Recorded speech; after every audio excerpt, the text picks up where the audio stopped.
నమస్కారం, news vision కు స్వాగతం. ముందుగా వార్తల్లోని ముఖ్యాంశాలు.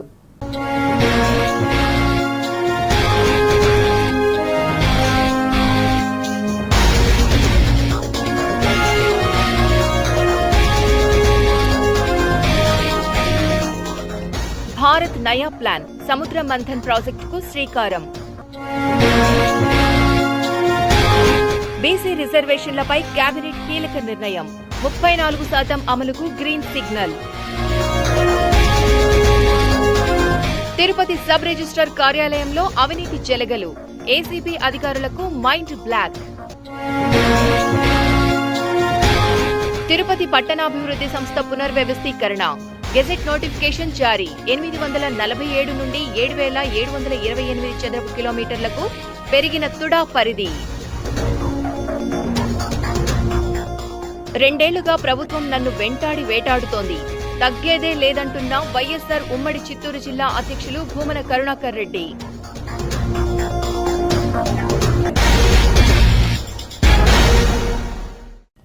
ఏపీ సీఎం చంద్రబాబు అధ్యక్షతన జరిగిన మంత్రివర్గ సమావేశం ముగిసింది.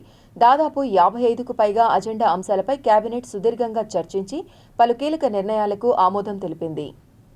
ముఖ్యంగా స్థానిక సంస్థల్లో బీసీ రిజర్వేషన్లు, స్థానిక ఎన్నికలు, మేయర్లు, మున్సిపల్ చైర్మన్ల ప్రత్యక్ష ఎన్నికలు, పరిశ్రమలు, ఇంధనం, పర్యాటకం, విద్య, ఉద్యోగాలు, మౌలిక వసతులకు సంబంధించిన పలు అంశాలపై కేబినెట్ నిర్ణయాలు తీసుకుంది.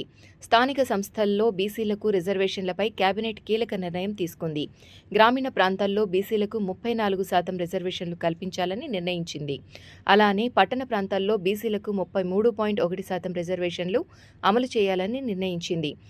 ఎన్నికల హామీ మేరకు బీసీలకు రిజర్వేషన్లను పెంచే అంశంపై ప్రభుత్వం ఇప్పటికే కసరత్తు చేసిన నేపథ్యంలో కేబినెట్ నిర్ణయంకు ప్రాధాన్యత సంతరించుకుంది.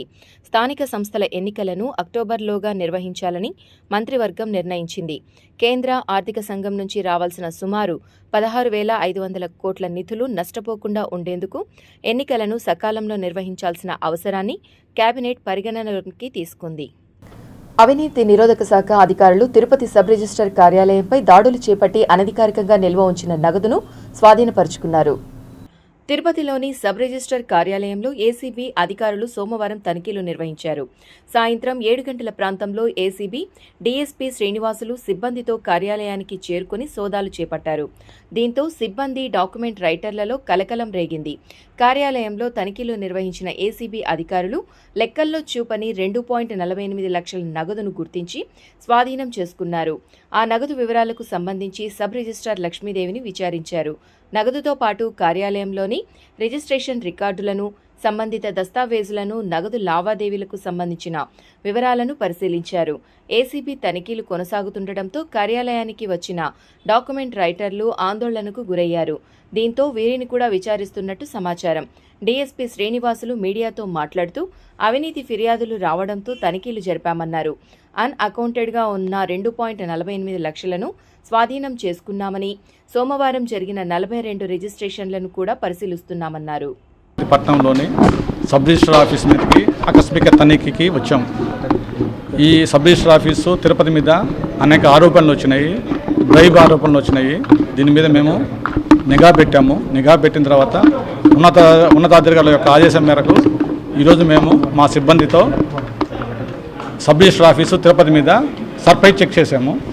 ఈ తనిఖీల్లో భాగంగా మాకు 2,48,000 రూపాయలు మాకు అన్అకౌంటెడ్ క్యాష్ ఈరోజు మాకు స్వాధీనం చేసుకున్నాము.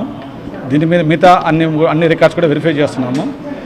ఈ సబ్ రిజిస్టర్ ఆఫీసులో కనుక ఎవరన్నా లంచాలు అడిగిన ఎట్లా మాకు నిర్భయంగా మనకు తిరుపతి ఏసీబీ ఆఫీస్కి మీరు ఫిర్యాదు చేయవచ్చు.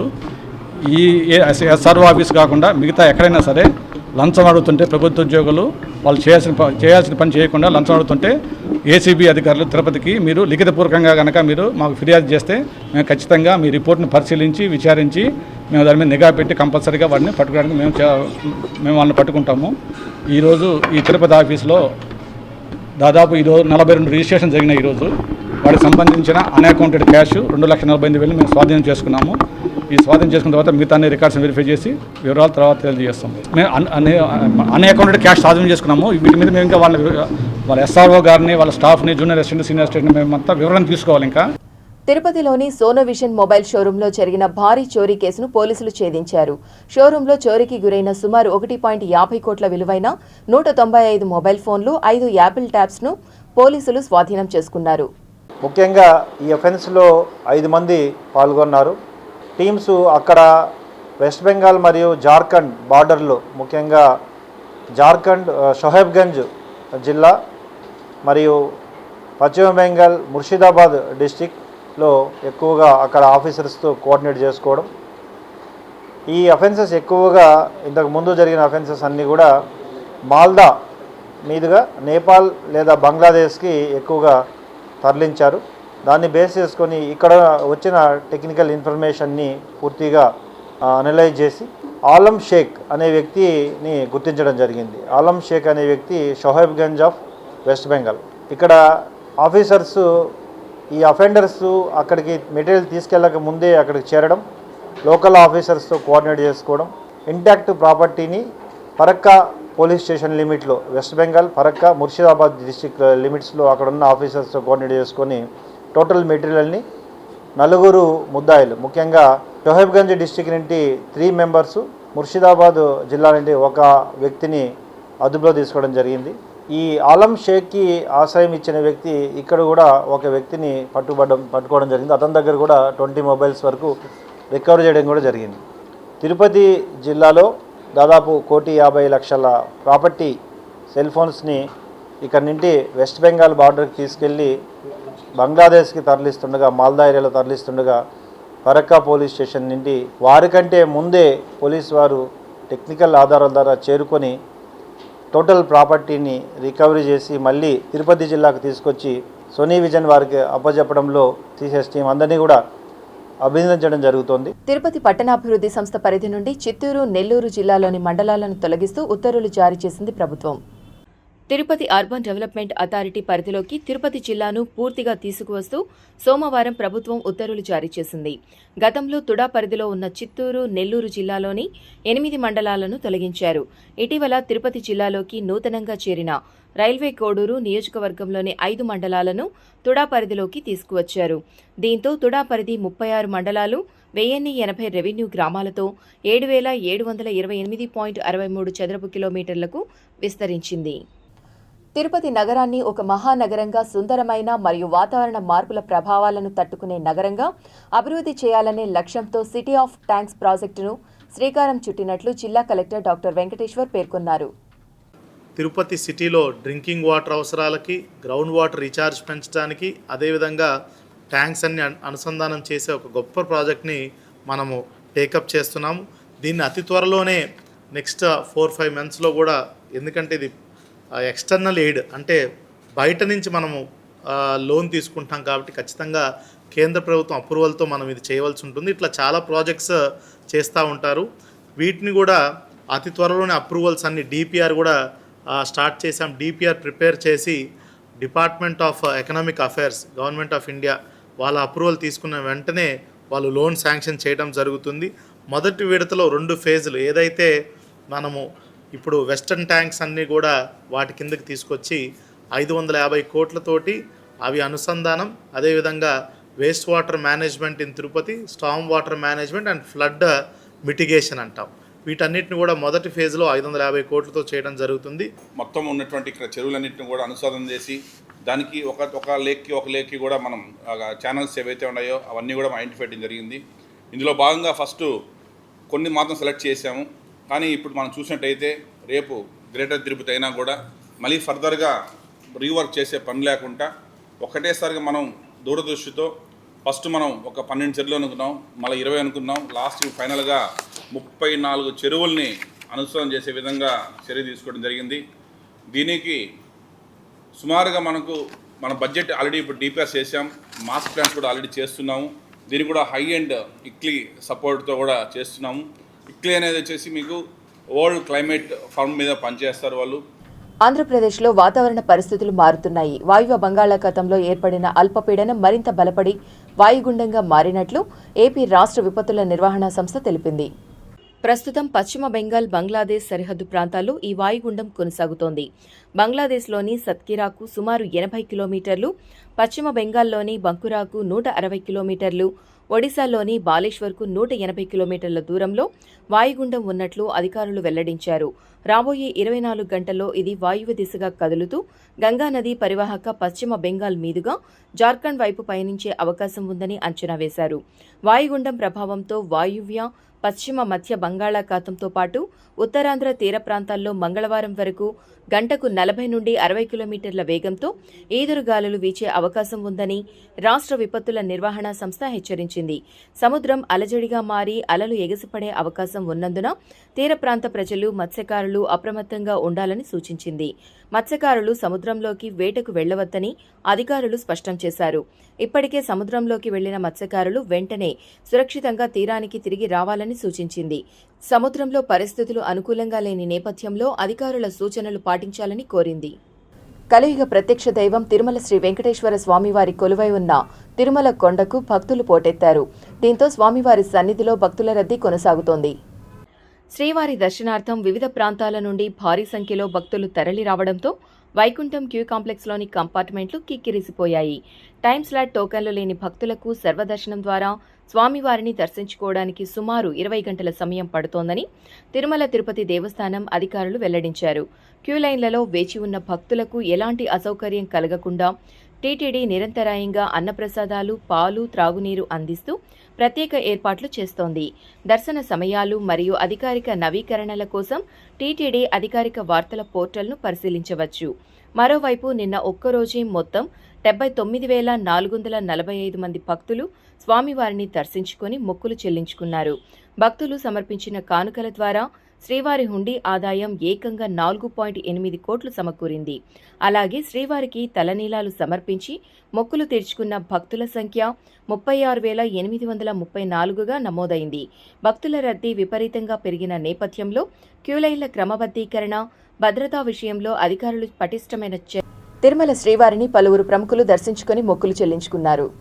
మంగళవారం ఉదయం సుప్రభాతంలో Rajya Sabha deputy chairman Harivansh Narayan Singh, India cricketer Tilak Varma, AP speaker Ayyanna Patrudu నైవేద్య విరామ సమయంలో తెలుగు చిత్ర కథానాయకుడు సాయి ధరమ్ తేజ్, అరకు ఎంపీ తనుజా రాణి వేర్వేరుగా కుటుంబ సభ్యులతో కలిసి దర్శించుకుని మొక్కులు చెల్లించుకున్నారు. అనంతరం ఆలయ రంగనాయకుల మండపంలో వేద పండితులు వేద ఆశీర్వచనం చేయగా ఆలయ అధికారులు స్వామివారి తీర్థ ప్రసాదాలను అందజేశారు. along with Honorable one of the youngest member of our Rajya Sabha, Honorable Vijayji, had the great darshan of Lord Venkateshwar, whom we worship as living God.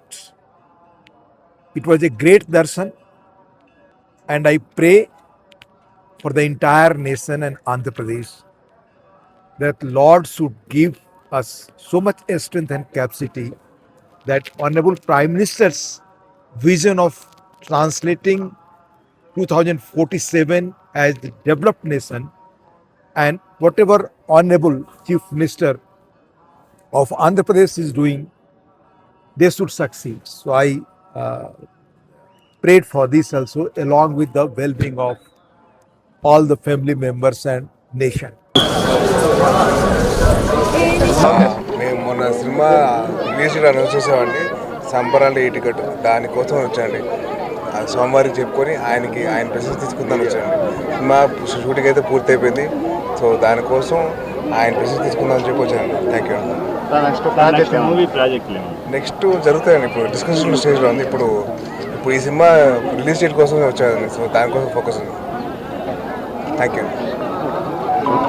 Very happy. ఎందుకంటే half of the work, half కాదు 3/4 work అంతా కూడా జగన్మోహన్ రెడ్డి గారు అధికారంలో ఉన్నప్పుడే జరిగింది కాబట్టి so it's a happy moment. మంచిగా ఇంటర్నేషనల్ ఎయిర్పోర్ట్ రావడం అన్నది. సో క్రెడిట్స్ అన్నది ఎప్పుడూ ఒక సైడే ఉండకూడదు, అది బోత్ ద సైడ్స్ ఉండాలి. అండ్ మోస్ట్ ఇంపార్టెంట్లీ అధికారంలో ఉన్నా లేకపోయినా కూడా ప్రజలకు మంచి చేసే విధంగా జగన్మోహన్ రెడ్డి గారు ముందుకెళ్తారు కాబట్టి 3/4 క్రెడిట్స్ అన్నీ కూడా జగన్మోహన్ రెడ్డి గారికి చెందుతుందని చెప్పి. Thank you. ఈవేళ స్వామివారి దర్శనం కోసం నేను రావడం జరిగింది. నాతో పాటు రాజ్యసభ చైర్మన్ గారైనటువంటి పెద్దలు వారు కూడా వచ్చారు. వారు తిరుపతి వచ్చే ముందు నాకు ఫోన్ చేసి, నేను తిరుపతి వస్తున్నాను, వెంకటేశ్వర స్వామి దర్శనం చేసుకోవాలా, వెంకటేశ్వర స్వామి ముందు 10 నిమిషాలు నేను కూర్చోవాలమ్మా, నాకు సాయం చేయమని అడిగారు. దాని సాయం ఏంటి సార్, వెళ్దామని చెప్పి తీసుకొచ్చి తోమాల సేవ కార్యక్రమంలో కూర్చున్నారు. వారు మా అబ్బాయి విజయ్ కూడా కూర్చున్నాడు. మరి నేను అసెంబ్లీ ఉంది, నాకు అసెంబ్లీ వదిలి రావాల్సి వచ్చింది, అతని కోసం మళ్ళీ అసెంబ్లీకి వెళ్ళాలి కాబట్టి నేను వెళ్ళిపోతున్నాను. లాస్ట్ టైం వచ్చినప్పుడు మీకు చెప్పాను, మా అబ్బాయి రాజ్యసభకు ట్రై చేస్తున్నాడు, ఆ భగవంతుని దైవాల వస్తుందని ఆశించాను అని చెప్పాను. చెప్పినటువంటి 10 రోజుల్లోనే ఆ విజయ్కి రాజ్యసభ సీట్ వచ్చింది. చాలా సంతోషపడ్డాం. వెంకటేశ్వర స్వామి తాలూకు ఆశీర్వాదం మరి ఇచ్చినందుకు. ఆడు కూడా మన రాజ్యసభ కూర్చొని మాట్లాడుతుంటే తండ్రిగా నాకు చాలా ఆనందపడ్డాను. వాడు ఇంకా భగవంతుడు ధైర్యాన్ని ఇచ్చి ఈ రాష్ట్ర అభివృద్ధి కోసం రాజ్యసభలో బాగా మాట్లాడాలని అవకాశం ఇవ్వాలని వెంకటేశ్వర స్వామిని కోరుకుంటూ సెలవు తీసుకున్నాను. ప్రజా ఫిర్యాదుల పరిష్కార వేదికలో ప్రజల నుండి అందే ఫిర్యాదులను క్షేత్రస్థాయిలో పరిశీలించి పరిష్కరించాలని నగరపాలక సంస్థ కమిషనర్ ఎం జయకృష్ణ అధికారులను ఆదేశించారు. ప్రజా ఫిర్యాదుల పరిష్కార వేదికలో ప్రజల నుండి వచ్చిన సమస్యలను మంగళవారం ఉదయం కమిషనర్ పరిశీలించారు. ముందుగా చేపల మార్కెట్ను పరిశీలించి దుర్వాసన రాకుండా శుభ్రంగా ఉంచుకోవాలని కమిషనర్ వ్యాపారులను ఆదేశించారు. లీలామహల్ సమీపంలో ఉన్న జంతువధశాలను పరిశీలించి ప్రజలకు ఎటువంటి ఇబ్బంది కలగకుండా శుభ్రంగా ఉంచాలని సిబ్బందికి సూచించారు. జంతువధశాలలో మరుగుదొడ్లు ఏర్పాటు చేయాలని సిబ్బంది కోరగా ఏర్పాటు చేస్తామని తెలిపారు. వినాయక సాగర్ వద్ద గల చెత్త తరలింపు కేంద్రాన్ని పరిశీలించి శుభ్రంగా ఉంచాలని సిబ్బందిని ఆదేశించారు. శ్రీపురం కాలనీలో డ్రైనేజీ కాలువలను పరిశీలించి చెత్తా చెదారం లేకుండా శుభ్రం చేసి బ్లీచింగ్ చల్లాలని తెలిపారు. డ్రైనేజీ కాలువలు లేని ప్రాంతాల్లో తాత్కాలిక కాలువలు ఏర్పాటు చేసి మురుగునీరు సజావుగా వెళ్లేలా చూడాలని తెలిపారు. మెడిగో హాస్పిటల్ వీధిలో మురుగునీటి కాలువలు ఏర్పాటు చేయాలని స్థానికులు కోరగా నిర్మాణానికి ప్రణాళికలు సిద్ధం చేయాలని అధికారులను ఆదేశించారు. అనంతరం ఆర్టీసీ బస్టాండ్ పరిసరాలను పరిశీలించి వారి సిబ్బందితో సమన్వయం చేసుకుని మెరుగ్గా పారిశుద్ధ్య పనులు చేపట్టాలని సూచించారు. ఎన్నికలకు ముందు యువతకు ఉద్యోగ భరోసా కల్పిస్తానని ఊరు వాడ దండోరా వేస్తూ గెలిచిన కూటమి ప్రభుత్వం నేడు ఉన్ని బట్టలు కొనిస్తానని చెప్పి ఉన్న బట్టలు లాక్కున్న చందంగా తయారైందని, విద్యుత్ బిల్ కలెక్టర్ల దుస్థితి రాష్ట్రంలో దయనీయ పరిస్థితికి చేరుకుందని తిరుపతి మాజీ ఎమ్మెల్యే భూమన కరుణాకర్ రెడ్డి రాష్ట్ర ప్రభుత్వ తీరుపై ఆగ్రహం వ్యక్తం చేశారు. మనుషులందరినీ కూడా ఆకలితో అలమటించమని చెప్తూ వీళ్ళకందరికీ కూడా ఉద్యోగాలు ఊడబెరికినాడు. ఎంత దారుణమైనటువంటి విషయం రా అంటే, కొత్త ఉద్యోగాలు ఇస్తానని చెప్పినటువంటి వ్యక్తి ఉన్ని బట్టలు కొనిస్తానని చెప్పి ఉన్న బట్టలు పెరుగేసుకున్నట్టుగా చంద్రబాబు నాయుడు గారు ఈ రోజున ఈ 300 సామాన్య దిగువ మధ్యతరగతి కుటుంబం, ఆ మాటకు వస్తే పేద తరగతికి సంబంధించినటువంటి శ్రామిక జీవులు వీళ్ళందరూ, ఈ శ్రామిక జీవుల పొట్టగొట్టేటువంటి కార్యక్రమం ఏదైతే ఉన్నదో, ప్రత్యామ్నాయం ఏ సంస్థ అయినా కూడా ఉద్యోగం తొలగించాలా, ఆ ఉద్యోగంలో ఆ పర్టికులర్ వ్యక్తికి స్థానం లేదు అనుకుంటే ప్రత్యామ్నాయం చూపిస్తుంది. ప్రభుత్వ రంగ సంస్థ అయినటువంటి ఎలక్ట్రికల్ బోర్డ్ ఇంతమంది కార్మికులకు ప్రత్యామ్నాయం చూపించకుండా బిల్ కలెక్టర్లతో అవసరమే లేదు అని చెప్పి వాళ్ళనందరినీ కూడా ఉద్యోగం నుంచి పెరికేయటం అంటే అంతకంటే దుర్మార్గమైనటువంటి విషయం మరొకటి లేదు. ఆంధ్రప్రదేశ్ రాష్ట్రంలో ప్రపంచ మేధావి డాక్టర్ బిఆర్ అంబేద్కర్ రచించిన రాజ్యాంగానికి తూట్లు పొడుస్తూ రెడ్ బుక్ రాజ్యాంగాన్ని అమలు చేస్తూ సామాన్య మధ్యతరగతి ప్రజలను వంచడమే ధ్యేయంగా లోకేష్ తీరు ఉందని, వైకాపా నాయకులపై కేసులు బనాయించి భయభ్రాంతులకు గురి చేయాలని చూస్తున్నారని వైకాపా ఉమ్మడి చిత్తూరు జిల్లా అధ్యక్షులు భూమన కరుణాకర్ రెడ్డి మండిపడ్డారు. ఈ రాష్ట్రంలో ఉన్న వ్యవస్థలన్నీ మా అధీనంలోనే ఉన్నాయి, మేం చెప్పినట్టుగా అవి నాట్యం చేస్తూ ఉంటాయి అని చంద్రబాబు గారి ప్రభుత్వం లోకేష్ గారి ఆదేశాలతో గత 2 సంవత్సరాల 3 నెలలుగా వైఎస్ఆర్ కాంగ్రెస్ పార్టీ నాయకుల మీద రాష్ట్రమంతా ఆ రెడ్ బుక్ పంజా బలంగా విసిరి అనేక మంది నాయకులని కార్యకర్తలని అందరినీ కూడా కేసులలో తప్పుడు కేసులు బనాయించి వాళ్ళను జైళ్ళలోకి నెట్టడం మనమందరం కూడా చూస్తున్నాం. 2 సంవత్సరాలుగా నా మీద ఈ ప్రభుత్వం వెంటాడుతున్నది, వేటాడుతున్నది. నన్ను ఏ రకంగానైనా కూడా ఇబ్బందులు పాలు చేయాలనని నా మీద అనేకమైన అక్రమ కేసులు బనాయిస్తూనే ఉన్నది. స్థానిక సంస్థల ఎన్నికల్లో బీసీలకు 34% రిజర్వేషన్లు కేటాయించడం ఆనందంగా ఉందని BC corporation chairman Narasimha Yadav అన్నారు. ఈరోజు బీసీలకు 34% రిజర్వేషన్ స్థానిక సంస్థలపై ఈరోజు నిర్ణయం తీసుకోవడం, దానిపైన శాసన సభలో కూడా చర్చ జరిగి ఆమోదింపజేసే కార్యక్రమానికి ఈరోజు శ్రీకారం చుట్టడం జరిగింది.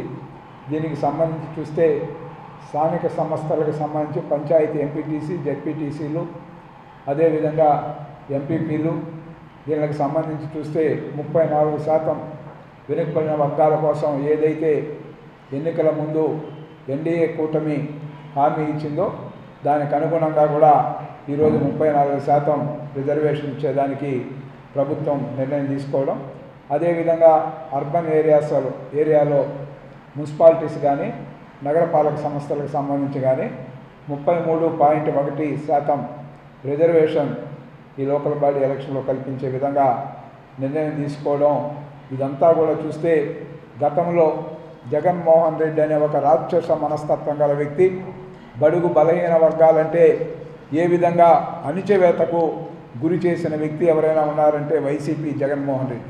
తిరుపతి జిల్లా ఇన్ఛార్జ్ అనగాని సత్యప్రసాద్, తిరుపతి జిల్లా కలెక్టర్ వెంకటేశ్వర్లను అనుచిత వ్యాఖ్యలు చేసిన మాజీ ఎమ్మెల్యే భూమన కరుణాకర్ రెడ్డి వెంటనే వారికి క్షమాపణలు చెప్పాలని తిరుపతి ప్రెస్ క్లబ్లో మీడియా ముందు నాయి బ్రాహ్మణ రాష్ట్ర చైర్మన్ రుద్రకోటి సదాశివం డిమాండ్ చేశారు. ఎందుకు ఒక కలెక్టర్ గారి పైన వ్యక్తిగత హననానికి పాల్పడుతున్నారు?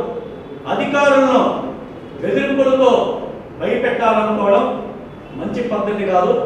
విజిలెన్స్ ఎన్ఫోర్స్మెంట్ విచారణ అనేది ఎవరి మీదైనా అక్రమాలు చేసినట్లయితే లేదా వారి మీద ఏదైనా కంప్లైంట్స్ వచ్చినట్లయితే విజిలెన్స్ అండ్ ఎన్ఫోర్స్మెంట్ ఎవరి మీదైనా కూడా విచారణ చేపడుతుంది. మీరు గతంలో ఒక ఎమ్మెల్యేగా ఇప్పుడు మాజీ ఎమ్మెల్యేగా ఉన్నారు. ప్రైవేట్ వ్యక్తుల మీదే కాదు, గవర్నమెంట్ ఉద్యోగస్తుల మీదే కాదు, విజిలెన్స్ ఎన్ఫోర్స్మెంట్కి ఎవరైనా కంప్లైంట్ ఇచ్చినా వాటి మీద ఎవరి మీదైనా కూడా విచారణ చేపట్టే హక్కు విజిలెన్స్ ఎన్ఫోర్స్మెంట్ ఉంటుంది. తిరుపతి జిల్లా ప్రథమ పౌరుడైన కలెక్టర్ వెంకటేశ్వర్ను డాకు మంగల్ సింగ్ అనే పదజాలంతో దూషించడం మంచి పద్ధతి కాదని, బీసీ కులాల మధ్య చిచ్చుపెట్టే కార్యక్రమాలు మానుకోవాలని బీసీ సంఘం నాయకులు శంకర్ యాదవ్ అన్నారు. మన ఐఏఎస్ కలెక్టర్ బీసీ ఆయన్ని డాకు మంగల్ సింగ్ అనడం అనేది ఎంతవరకు అంటే వీళ్ళ భూముల్ని వీళ్ళ చిట్టాలని తీసి బయట వేస్తున్నారనేసి ఆ విధంగా అనడమా? మీరు భూ కబ్జాదారులు కాబట్టి మీకు భయం వచ్చి వాళ్ళని డాకు సింగ్ అంటారు. మర్యాద లేదా? ఒక బీసీ వ్యక్తి ఎంత కష్టపడి చదివి ఉంటారో. అనగాని సత్యప్రసాద్ అన్న ఈరోజు ప్రతి ఒక్క రైతు సంతోషంగా హ్యాపీగా ఉండాలంటే కారణం ఆయనే. మీరు విమర్శలు చేస్తారు, ఆ విమర్శలు ఆయన ఏ విధంగా ప్రజలకు సహాయం చేయాలో ఆలోచిస్తాడు. నకిలీ సర్టిఫికెట్లు ఇచ్చి విద్యార్థుల భవిష్యత్తుతో ఆడుకున్న కళాశాల యాజమాన్యంపై కఠిన చర్యలు తీసుకోవాలని అనంతపురం జిల్లాకు చెందిన బాధితుడు గుజ్జుల రాజశేఖర్ డిమాండ్ చేశారు. తిరుపతిలోని Sun institute of agriculture sciences కాలేజీలో బీఎస్సీ అగ్రికల్చర్ చదివాను. మా తల్లిదండ్రులు ఎంతో కష్టపడి వ్యవసాయ కూలీలుగా ఎంతో కష్టపడి నన్ను చదివించారు ఫీజులు కట్టి. మా కాలేజీ యాజమాన్యము ఈ సంస్థకు రాజస్థాన్లోని సన్రైజ్ యూనివర్సిటీ, అల్వార్లో ఉన్నటువంటి సన్రైజ్ యూనివర్సిటీతో అకాడమిక్ కొలాబరేషన్లో ఉందని చెప్పి ఎంఓయూ ద్వారా విశాఖపట్నము, తిరుపతిలో బ్రాంచ్లు నిర్వహిస్తున్నామని చెప్పి మాకు తెలియజేశారు. జనవరిలో అలాట్మెంట్ ఇస్తే ఫిబ్రవరిలో నేను సర్టిఫికేట్ వెరిఫికేషన్కి వెళ్ళాను డీజీపీ ఆఫీస్కి. అక్కడ నా సర్టిఫికేట్స్ వెరిఫై చేసిన తర్వాత వాళ్ళు జెన్యూన్నెస్ కోసమని రాజస్థాన్కి పంపిస్తున్నామని చెప్పి వాళ్ళు వెరిఫికేషన్ పంపించడం జరిగింది. నాకు అపాయింట్మెంట్ ఆర్డరు మే 8వ తేదీన ఇచ్చారు. 1 మంత్ నేను డ్యూటీ చేశాను డీజీపీ ఆఫీస్లో. డ్యూటీ చేసిన తర్వాత రాజస్థాన్ నుంచి రిపోర్ట్ వచ్చింది.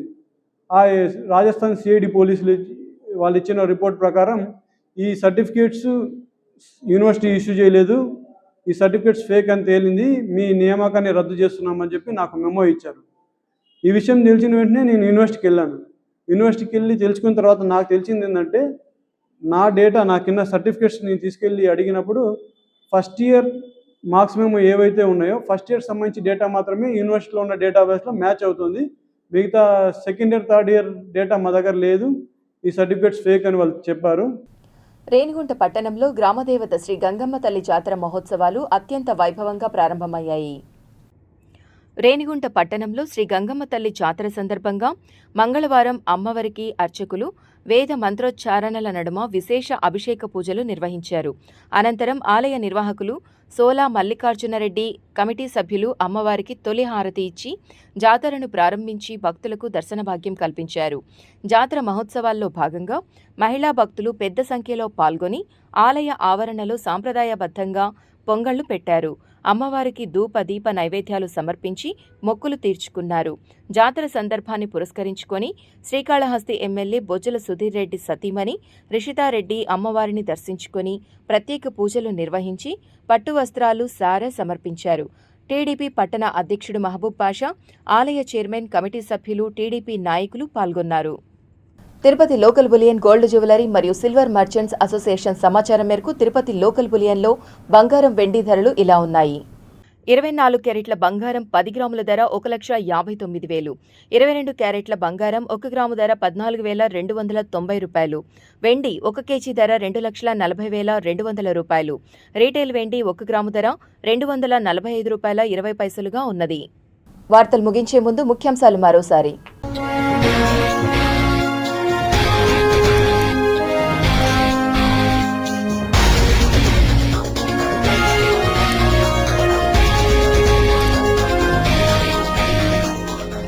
భారత్ నయా ప్లాన్ సముద్ర మంథన్ ప్రాజెక్టుకు శ్రీకారం.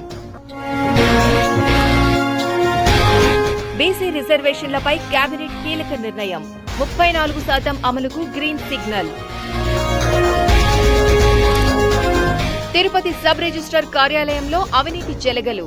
ఏసీబీ అధికారులకు మైండ్ బ్లాక్. తిరుపతి పట్టణాభివృద్ధి సంస్థ పునర్వ్యవస్థీకరణ. గెజెట్ నోటిఫికేషన్ జారీ. 847 నుండి 7,728 చదరపు కిలోమీటర్లకు పెరిగిన తుడా పరిధి. 2 ఏళ్లుగా ప్రభుత్వం నన్ను వెంటాడి వేటాడుతోంది, తగ్గేదే లేదంటున్న వైఎస్సార్ ఉమ్మడి చిత్తూరు జిల్లా అధ్యక్షులు భూమన కరుణాకర్ రెడ్డి.